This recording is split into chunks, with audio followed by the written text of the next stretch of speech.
Hey everyone, it's Mylene Calvin, owner of Ava Office Solutions, a virtual assistance business. And today we're going to be talking about how to work from home and fight distractions.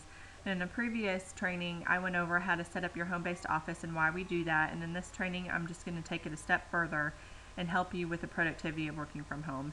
Now, previously we talked about setting up a designated workspace, and why we do this is to mentally separate work from home or play when we work from home. Productivity is definitely higher when you set a designated workspace. And how I started out was just with my laptop. I worked throughout the house, and this is a tendency of mine and other laptop owners to do, is to just work from wherever you can sit. And unfortunately, that meant that I felt very disorganized, and I was very disorganized, which is unlike me at all.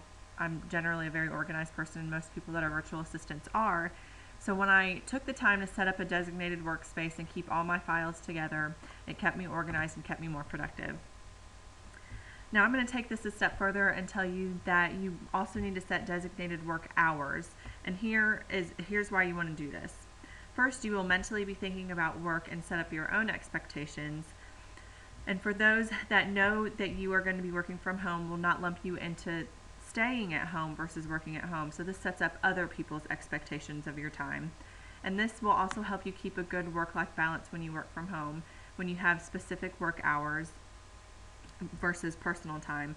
Now, the whole idea behind having a virtual assistance business is so you have flexibility of your time. So let's say you do have something that is personal time that you know is coming up. Well, then you need to that day set your work hours around that, and that'll help you mentally separate work time from play time.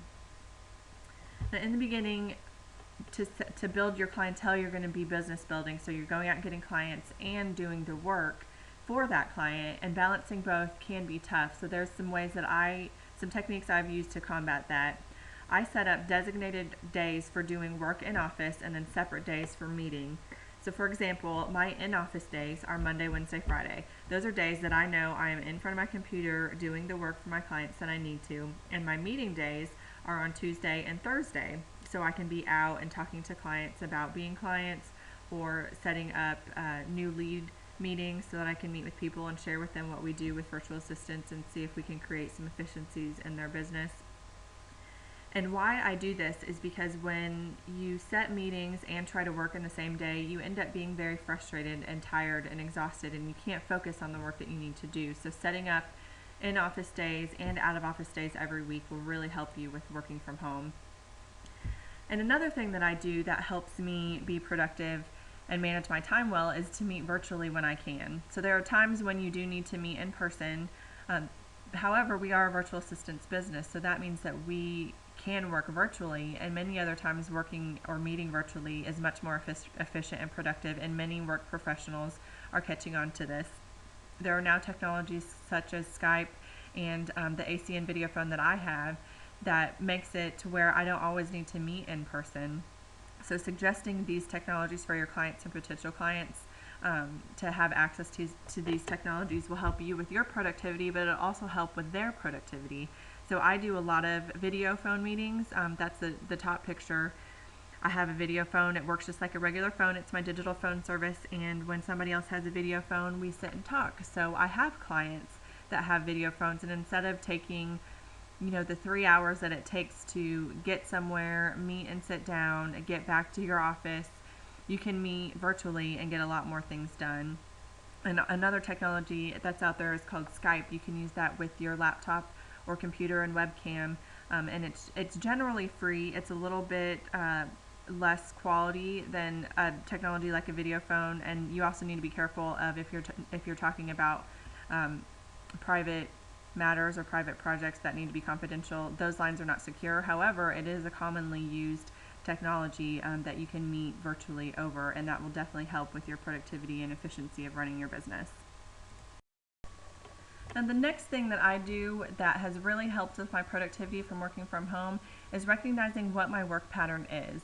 Now, as you start to work from home, this will take time to recognize, but I'm giving you the key to looking for it. So when you work for somebody else, you work on their schedule, so productivity is rarely analyzed, but when you're at home and you're working from home, you work on your schedule and you can maximize efficiency, so you can get a lot done in a shorter period of time. Now here's an example of what my work pattern is. I get the most task-oriented items done first thing in the morning. Anything that needs deep thought or creativity should be midday or evening. And I'm absolutely at my worst work productivity from 2 to 4 p.m. So I know that if there are personal things I can do from 2 to 4 p.m., that's what I need to do, because I'm not going to be productive at work. I'm basically going to be wasting time. So recognize what your work pattern is. And this, again, will take some time, but it will definitely help you schedule your in-office days, schedule your work hours, your designated work hours that we talked about, and be more productive. Now, when you work for someone else, the boundaries and expectations are already set up, but when you work for yourself, you have to create them. So that's what we're talking about, is how to be productive and working from home. And those are my tips for working productively from home, and just being the most productive that you can, because that's what this owning your business and working a virtual assistance business is all about, is just working productively from home, having flexibility of time, and being able to work your work schedule around your personal life. And I try to help with that work-life balance, because that's really something that work-at-home professionals struggle with. So I hope that this has been helpful for you. And again, if you have any questions, feel free to email me at Mailynne, MAILYNNE, at avasoffice.com. And again, if you're watching this, you're a part of the Ava University paid online training group in Facebook, and you can absolutely share a post with a question, and I will get to it as soon as possible. Thank you, and I hope you have a good day.